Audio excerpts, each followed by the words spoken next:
Mungkin bisa langsung diawali terkait biografi Bapak terlebih dahulu, saat ini aktivitasnya seperti apa, lalu sedang mengajar di mana, dan memiliki amanah-amanah lain apa selain mengajar begitu Bapak. Monggo Oh Bapak. gitu. Oke, terima kasih Mbak Prelia. Jadi saya sekarang ngajarnya di program studi mesin otomotif Fakultas Teknik Unima. Kemudian mulai sejak tahun 2020 lalu ditugaskan juga sebagai Ketua LPPM di Unima. Lalu kegiatan harian saya ya riset. Tahun ini kebetulan saya mendapatkan 3 grant riset, penelitian desentralisasi, kemudian kompetitif nasional, dan juga penelitian penugasan world class research. Tiga-tiganya alhamdulillah ini sudah selesai di tahun 2021 dan mudah-mudahan lanjut ke tahun 2022. Lalu berikutnya saya juga aktif sebagai patent drafter di Unima, membantu teman-teman untuk menghasilkan paten. Kemudian saya mencoba membuatkan membantu mengarahkan membuat deskripsi paten. Itu saja kegiatan harian kami. Kebetulan juga sekarang saya juga mengelola sebagai editor utama di jurnal Automotive Experiences. Di situ jurnalnya terindeks Scopus juga Sinta 1. Lalu saya juga mengembangkan jurnal baru namanya Mechanical Engineering for Society and Industry, MESI singkatannya. Lalu juga saya aktif untuk menghandle 8 jurnal Urecall yang diterbitkan oleh konsorsium LPPM PTMA wilayah Jawa Tengah dan DIY. Oh, Masya Allah, ternyata amanahnya cukup banyak ya Bapak. Baik, mungkin kami bisa di-sharingkan Bapak terkait S1-nya di mana dan tahun berapa sampai bisa menjadi guru besar Bapak, jenjang Oh waktunya. iya, oke. Jadi karir akademik saya itu sebenarnya ya nggak bagus-bagus banget sebenarnya. Jadi ceritanya begini, saya itu hanya lulusan SMK, STM itu tahun 2001 saya lulus. Kemudian saya bekerja dulu di Jakarta, diawali dari menjadi kuli bangunan, kemudian kerja jadi mekanik.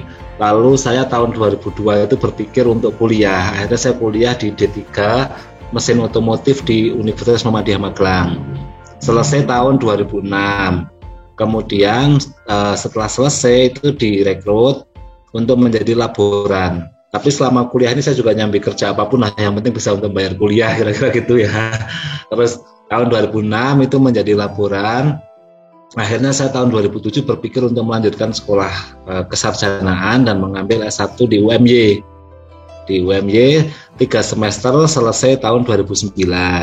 Kemudian setelah tahun 2009 selesai, saya langsung mengambil S1 Pendidikan Teknik Otomotif di Universitas Muhammadiyah Purworejo, tapi tidak selesai.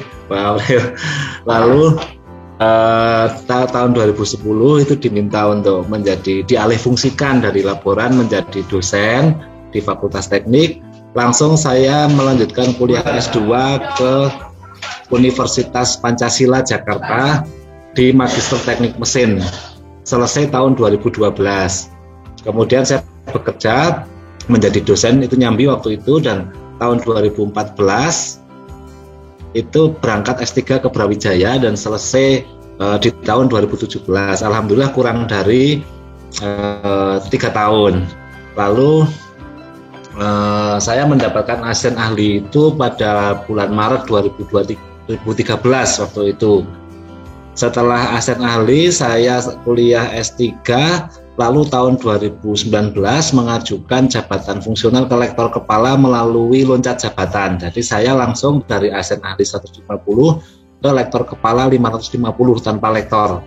Kemudian tahun 2021 Senat Unima mengusulkan ke LLDikti kalau saya ini diajukan ke guru besar.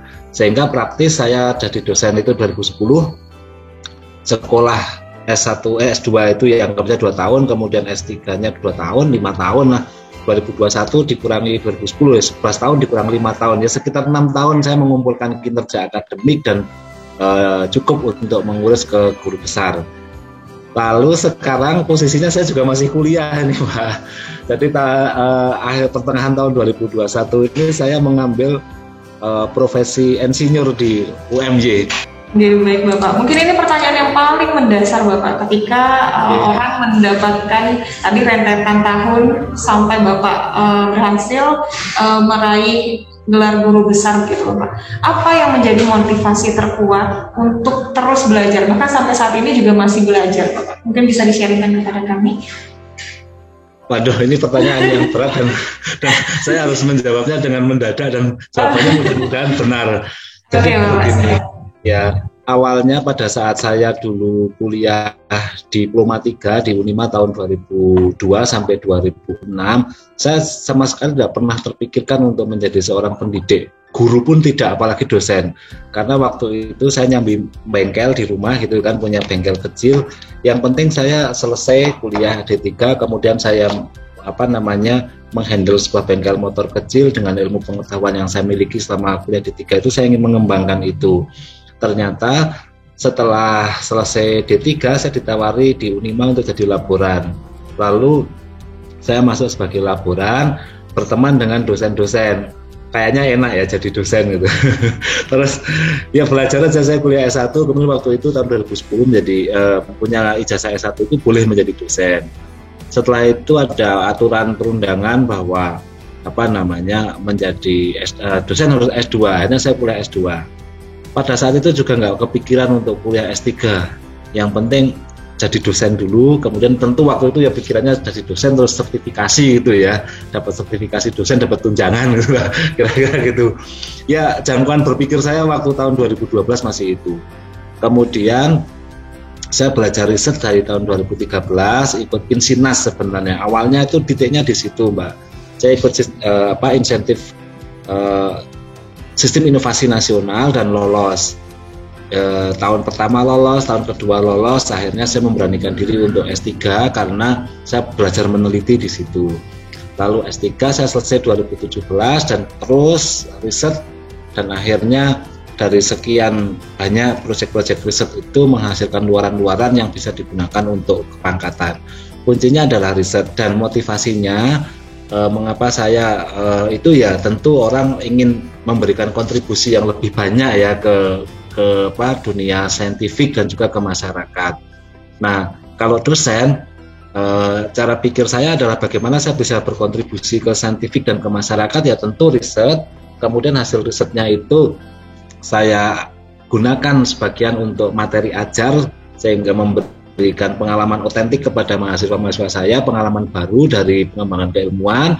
Lalu saya juga menulis artikel supaya penelitian-penelitian yang saya lakukan dengan jerih payah saya di laboratorium bersama tim, bukan sendiri ya, itu bisa dinikmati masyarakat dalam bentuk pengetahuan baru atau petunjuk-petunjuk baru untuk melakukan riset lanjutan. Sebagian lagi dari pengetahuan yang saya miliki juga dan keterampilan tentunya juga saya membuat program-program pengabdian masyarakat ke beberapa daerah binaan di Temanggung dan Magelang. Jadi motivasinya ya sederhana saja. Saya ingin bisa memberikan manfaat yang lebih banyak bagi orang lain, bagi masyarakat akademik maupun masyarakat sosial. Iya, baik Bapak. Lalu terkait dukungan keluarga sendiri bagaimana Bapak? Karena pastinya menjadi akademisi ini kan harus memiliki waktu yang kita berikan lebih banyak untuk di kampus, riset dan lain sebagainya. Untuk keluarga bagaimana mendukungnya? Jadi begini, di keluarga saya itu kan sebenarnya keluarga saya itu kan petani kluduk gitu ya, nggak ada yang sekolah lah waktu itu. Jadi saya juga pertama kali dari keluarga itu yang mencicipi bangku perguruan tinggi ya saya. Terus keluarga saya jelas nggak bisa membayangkan sebenarnya pekerjaan saya sekarang itu apa, itu juga belum tentu bisa membayangkan. Jadi dari keluarga besar saya kan bukan dari yang jadi guru pun kan juga nggak ada gitu kan Mbak. Jadi terus kalau sekarang dukungan keluarga ya terutama istri ya sangat baik lah. Dia tahu persis bahwa ketika bojone dosen ini kudu apa itu ya tahu lah, karena istri saya paling tidak dia kuliah lebih dulu lah daripada saya gitu kan. Terus kalau kemudian sekarang saya kemudian sampai mencapai derajat akademik guru besar itu ya tentu dukungan keluarga sangat baik, doa dari orang tua, kerabat, sanak saudara, teman-teman itu adalah kunci sebenarnya ya. Saya yakin kok orang tua saya itu ndongake yo orang leren-leren gitu lah, tanpa saya tahu ya, kira-kira gitu. Jadi dukungan keluarga sangat baik. Saya bekerja sampai malam pulang malam, pagi berangkat lagi, kemudian sampai di rumah buka komputer apapun ya nggak ada masalah. Yang penting secara kebutuhan keluarga tercukupi, kira-kira gitu ya Mbak ya. Gitu Bapak. Baik, kalau dari segi pembagian waktu bagaimana Bapak? Sepertinya kan Bapak termasuk seorang yang sudah aktif sejak muda, sehingga sampai di usia sekarang pun memang harus selalu memiliki kegiatan gitu Pak. Ini saya jadi penasaran, Bapak membagi waktunya untuk belajar, untuk mengajar juga, dan amanah-amanah lainnya bagaimana? Gini, jadi jatah waktu untuk saya Mbak April semuanya itu kan sama, sehari itu 24 jam. Kemudian kekuatan dari tubuh kita itu kan juga rata-rata sama kan. Tubuh itu ya butuh istirahat, butuh refreshing, sama lah. Ketika yang lain butuh piknik, saya juga butuh piknik. Ketika yang lain butuh olahraga, saya juga butuh olahraga. Nah sekarang gini, bagaimana cara membagi waktu? Sebenarnya waktu kerja itu kan hubungannya dengan metode menyelesaikan masalah. Contohnya misalnya ketika pekerjaan yang sama itu bisa diselesaikan orang itu satunya mungkin 8 jam, tapi karena yang lain memiliki metode penyelesaian yang lebih baik mungkin bisa 1 jam untuk hasil yang sama. Nah saya terus belajar untuk memperbaiki metode kerja saya Mbak April, sehingga pengalaman-pengalaman untuk kasus yang sama misalnya tahun 2010 itu saya bisa mengerjakannya sampai 3 minggu, tapi setelah berlatih terus, belajar terus, untuk kasus yang sama bisa diselesaikan dalam 3 hari atau 4 hari. Contoh real misalnya, pada saat awal-awal nulis paper, nulis artikel, itu kan satu artikel bisa diselesaikan dalam berminggu, berbulan-bulan. Tapi karena berlatih terus, belajar terus, akhirnya waktu kerja itu bisa dipangkas. Menulis buku juga sama, dulu satu buku bisa 2 tahun, tapi sekarang kadang-kadang dalam waktu 2 bulan itu bisa diselesaikan. Intinya, kalau masalah waktu itu ada hubungannya dengan metode menyelesaikan masalah.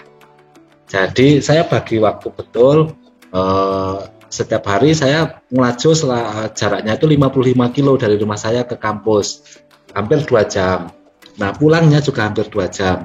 Maka kesempatan di jalan itu ketika orang lain berpikir itu adalah sebuah kelelahan, saya berpikir malah itu kesempatan untuk membuat sebuah inspirasi jalanan. Jadi kalau saya dari rumah ke kampus sambil nyetir itu saya bayangkan apa yang harus saya kerjakan di kampus pagi itu. Sehingga pada saat sampai di kampus, duduk saya bisa langsung tahu ini yang harus dikerjakan. Nanti pulang juga sama, apa yang tersisa dari pekerjaan hari ini dan harus saya selesaikan nanti malam. Itu juga di jalan itu saya pikirkan, dan nanti malam di rumah buka laptop ya kita selesaikan. Waktunya tidur ya tidur, waktunya main ya main, gitu saja kok Mbak April. Tapi ya sambil berpikir, sambil bekerja, sambil mikirkan yang lain lah, kira-kira gitu. Ya, baik. Berarti kuncinya memang ada di metode kerja itu tadi ya Bapak, yang memang manajemen metode penyelesaian pekerjaan yang paling penting itu. Baik Bapak. Lalu terkait tantangannya Bapak, dari segi waktu Bapak menuntut ilmu, apakah ada tantangan atau hambatan yang Bapak alami?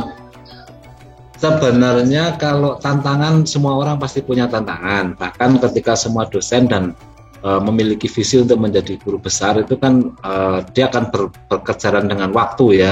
Semuanya harus berpikir output dan seterusnya. Nah, tantangannya itu harus kita ubah. Semua tantangan itu harus diubah menjadi sebuah kesempatan kita untuk belajar. Nah, sekarang misalnya pekerjaan secara saya sebagai dosen harus melaksanakan Dharma, kemudian akhir-akhir ini saya juga banyak dilibatkan untuk ikut bergabung dengan LLDK, ke kementerian, ke Majelis Litbang untuk membantu pengembangan budaya akademik dan penelitian di PTMA pun. Ya yang penting pengalaman dari satu komunitas itu kemudian saya tularkan ke komunitas yang lain, kira-kira gitu saja Bapak. Kalau tidak saya tularkan malah disimpan sendiri, malah nanti hilang. Baik Bapak, insya Allah saya sudah menangkap.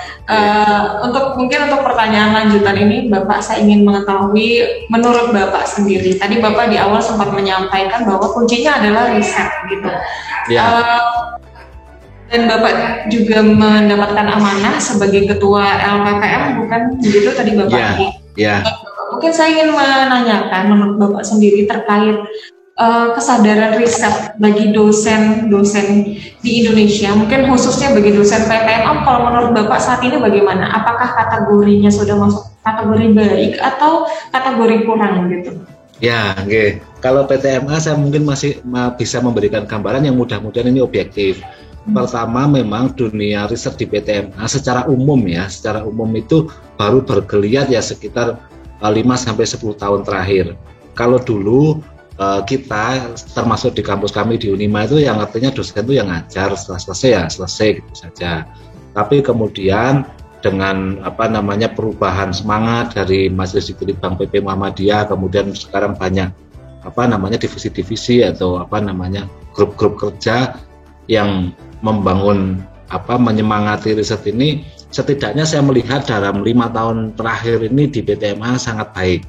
Tantangannya memang satu, kita semua riset kita itu mungkin belum berkelanjutan. Yang kedua, belum berangkat dari masalah real yang dihadapi oleh masyarakat, dihadapi oleh industri. Apakah itu keliru? Ya enggak juga. Sekarang sudah diperbaiki sistem tata kelola riset kita itu ada riset dasar, riset terapan. Yang riset dasar itu mengembangkan teori-teori baru, menemukan metode-metode baru, postulat baru, jalan. Lalu yang kedua yang sekarang ini kan diharapkan kan bisa riset terapan, sehingga masalah-masalah di amal-amal usaha, kemudian masalah-masalah di masyarakat, di industri itu diangkat ke perguruan tinggi, kemudian hasilnya itu dikembalikan lagi ke mereka untuk diterapkan. Nah, pada saat yang sama sebenarnya ini bagus karena dari aspek kredit akademiknya dosen juga dapat, dari aspek kemanfaatannya masyarakat itu juga dapat. Saya sangat setuju dengan kebijakan-kebijakan riset sekarang yang secara proporsional riset dasarnya untuk pengembangan iptek ini juga bergerak, lalu riset terapannya untuk pengembangan peningkatan kualitas hidup masyarakat atau industri yang menuju pada contohnya misalnya ke sustainability ini juga jalan. Saya melihat di PTMA sudahlah sekarang di grup-grup konsorsium atau grup WA pimpinan LPPM itu juga geliatnya sangat bagus, dan kalau kita bisa menerima dan mengupayakan dengan baik, kebijakan MBKM ini sebenarnya sangat memperkuat baik dari sisi dosen, karir dosen, mahasiswa pencapaian learning outcome-nya, dan masyarakat yang terlibat dalam rangka kemanfaatan hasilnya. Jadi tantangan kerja kita di lembaga riset dan di sumber daya risetnya 10 tahun lalu itu kan masyarakat belum menerima manfaat riset, mahasiswa belum dilibatkan dalam riset, dosennya riset tetapi luarannya belum terjamin sehingga belum bisa dijadikan untuk modal pengurusan jabatan fungsional. Sekarang kalau teliti, lembaga risetnya kuat, kemudian dosennya juga handal dan tersedia mahasiswa, maka dosen dan mahasiswa mencari masalah di mitra, di masyarakat, kemudian diselesaikan, mahasiswanya juga selesai kuliahnya, belajar otentik dengan dosennya, belajar riset, karir dosennya dapat, pengembangan ilmu pengetahuannya dapat, integrasi penelitian ke pembelajarannya dapat, dan kemanfaatan kemasyarakatan juga dapat.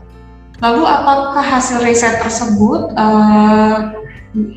sampai saat ini bisa dijadikan sebagai bahan ajar bagi mahasiswa, Bapak? Nah, betul. Jadi begini, mengapa kok perguruan tinggi itu ada riset? Kan kalau di PTMA kan 4 ya, catur dharma ya. Pendidikan itu artinya memberikan sesuatu ke mahasiswa, kemudian pengabdian masyarakat itu memberikan sesuatu ke masyarakat, lalu AIK dakwah itu juga dosen menjadi subjek dakwah ke masyarakat. Tiga-tiganya memberi. Sedangkan riset itu kan per definisi kan bagaimana kita itu mencari kembali sebuah anomali atau sesuatu yang belum ideal, lalu ada ikhtiar mengungkap kebenaran baru. Maka hasil dari pengungkapan kebenaran baru itu setelah ada hasilnya, maka ini diabdikan ke masyarakat dalam bentuk tindak lanjut pengabdian masyarakat dan ditulis ke dalam buku-buku ajar, dimasukkan ke dalam buku ajar sebagai hasil penelitian yang diintegrasikan ke dalam pembelajaran, sehingga yang dimaksudkan memang betul bahwa hasil-hasil riset itu harus diintegrasikan ke pembelajaran supaya bisa dinikmati oleh mahasiswa kita. Kalau mahasiswa kita itu diberikan materi ajar yang baru dari hasil-hasil riset dosennya, maka potensi menjadi unggul atau kompetitif itu tersedia. Sehingga kalau dilingkan lebih jauh, pesan dari Anissa ayat 9 itu kan kita diminta untuk mewarisi generasi yang kuat. Nah, yang kuat dalam hal ini adalah yang kompetitif. Maka peran dosen adalah memberikan materi-materi ajar yang baru dari hasil-hasil risetnya, sehingga mereka siap untuk hidup di masa yang akan datang. Lalu tadi Bapak sempat menyatakan bahwa mahasiswa ini bisa kita ajak gitu. Apakah ini salah satu bentuk dari kolaborasi riset Bapak? Oh iya, zaman dulu mahasiswa kita itu kan menjadi objek kita mengajar, tapi sekarang bergeser, mereka itu juga sumber daya akademik, sehingga perubahan paradigma ini harus dipahami semua dosen muda PTMA bahwa mahasiswa itu adalah partner riset, partner untuk belajar, ya, partner untuk mengabdi. Karena sekarang nggak mungkin ketika dosen sendiri, padahal yang dimaui itu kan memberikan pengalaman otentik kepada mahasiswa di masyarakat, sehingga sekarang semua dosen PTMA itu harus sudah menganggap dosen mahasiswa itu adalah sebagai partner, student as partner, bukan sebagai sekedar objek yang diajar. Sehingga harus diikutkan dalam proyek-proyek dosen, bahkan dari mulai semester 3, 4, 5 sampai semester akhir itu dia terlibat full dari kegiatan akademik, sehingga budaya saintifiknya, literasi saintifiknya itu terbangun dari awal. Gitu. Betul, baik Bapak. Ini pesan saya ke dosen-dosen muda PTMA ya, mohon nanti bisa di-highlight. Siap Bapak, siap. Insya Allah nanti akan kami highlight gitu. Lalu tua atau muda ya Mbak ya? Bagaimana Bapak? Saya ini ikut tua atau muda ya? Ikut muda Bapak ya. Karena guru besar termuda judulnya begitu. Ya, saya menerima SK guru besar itu di usia 38 tahun ya. Kalau di luar negeri ya banyak yang 30 tahun, 29 tahun, karena di PTMA baru saya ya, barangkali nanti menjadi yang termuda. Mudah-mudahan tidak terlalu lama lagi, nanti dari Wadi ada yang lebih muda lagi. Oke, siap Bapak. Baik. Baik Bapak, tadi saya sempat menangkap juga terkait bagaimana kekuatan dari riset di perguruan tinggi itu memang salah satunya ada di lembaga LPPM-nya begitu Bapak. Nah, menurut Bapak bagaimana untuk memberikan motivasi begitu bagi PTM kecil yang mungkin belum begitu sadar terkait peran lembaga LPPM ini sendiri, Bapak? Oh iya, oke. Jadi gini, sekarang kan kinerja penelitian atau pengabdian masyarakat di perguruan tinggi di Indonesia itu di klaster dari mandiri, utama, madya, binaan.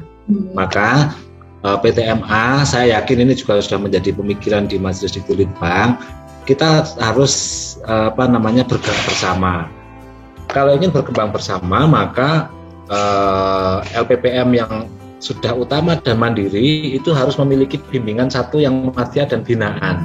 Jadi satu lembaga penelitian yang sudah mandiri atau utama itu mendampingi satu yang masih madya dan binaan. Pertama, paling tidak ada sharing knowledge, sharing kebijakan yang bisa dilaksanakan, yang mana di PTM yang belum, budaya risetnya belum baik. Setelah itu kita bisa membantu menyusun program-program topik-topik bidang unggulan riset di perguruan tinggi tersebut, sehingga riset dosennya itu terarah. Setelah bidang-bidang riset itu ditentukan dalam sebuah rencana strategis, maka diturunkan menjadi sebuah roadmap penelitian di program studi, di pusat studi, dan juga dosen. Nah, kalau dosennya sudah memiliki roadmap riset, maka kehidupan riset yang benar itu baru dimulai.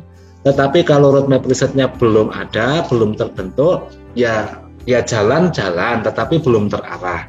Kuncinya, saya juga memberi saran dan pesan kepada PTMA yang lain yang masih di klaster madya dan binaan, segera untuk perkuat secara kelembagaan kebijakan risetnya, bidang unggulan, kemudian roadmap riset. Nanti turunannya itu ada penyediaan sarana prasarana, penyediaan biaya, dan lain sebagainya. Kalau untuk berikutnya tadi saya sedikit terlewat Bapak, kalau tadi adanya dukungan keluarga, lalu untuk dukungan kampus sendiri bagaimana Bapak terkait Bapak S3 lalu sampai ke guru besar begitu? Oke, ya saya pikir tidak ada PTMA yang menghambat karir dosennya, nggak ada, ya.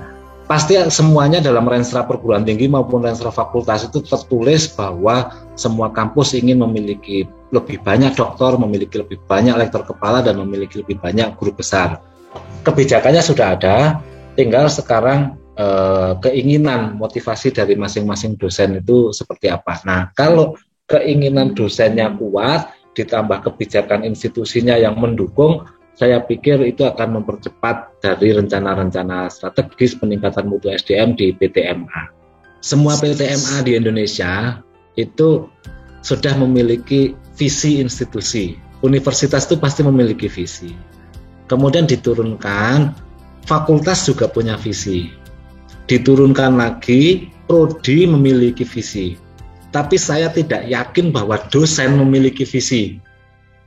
Nah, kalau dosennya nggak memiliki visi, padahal dari 4 level ini ya Mbak, dari universitas, fakultas, prodi, dan dosen, yang 3 teratas itu benda mati loh. Universitas itu kan benda mati, fakultas benda mati, prodi benda mati, yang hidup itu dosen-dosennya. Maka kalau ini ada kebijakan khusus ya, biksus gitu. Kebijakan khusus bahwa semua dosen PTMA harus memiliki visi, misalnya menjadi guru besar tahun 2030, menjadi apa tahun ini.